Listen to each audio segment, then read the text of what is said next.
എടി ഞാൻ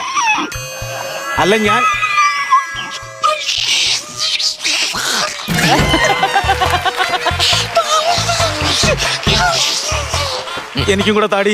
എന്തോന്ന് നീ ചവച്ചരച്ച് തിന്നണത് ഞാൻ നിങ്ങളെ കണ്ടപ്പോ എന്റെ ദേഷ്യങ്ങളെല്ലാം ഞാൻ കടിച്ചമർത്തിയതാ. സമാധാനമായി. ദേഷ്യം മൊത്തം ഇവള് ചവച്ചരച്ച് തിന്ന്, ഇനി സന്തോഷം മാത്രം. ഞാൻ ഒരു കാര്യം പറഞ്ഞേക്കാം.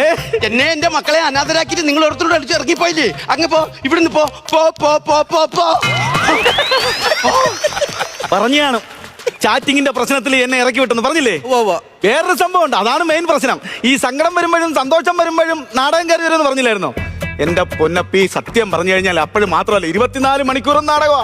ഒന്നും പറയണ്ട. ഇതെല്ലാം കഴിഞ്ഞിട്ട് ഒന്ന് കിടക്കാൻ നേരത്ത് സന്തോഷത്തോടു കൂടി ഒന്ന് ദേഹത്ത് കൈവച്ച് അപ്പോൾ ഇവിടുന്ന് ചാടി നടിച്ചിട്ട് പറയും, അല്പസമയം നിങ്ങൾക്കും ഞങ്ങൾക്കും ഇവിടെ വേണം. എന്നിട്ട് ഇറങ്ങി ഒരൊറ്റ പോക്ക് ഇറങ്ങിപ്പോയിട്ട് കുറെ കഴിഞ്ഞ് വരും. കഴിഞ്ഞ് വന്നിട്ട് പറയും, അടുത്ത ലൈറ്റ് ഓഫോട് കൂടി നാടകം തീർന്നു.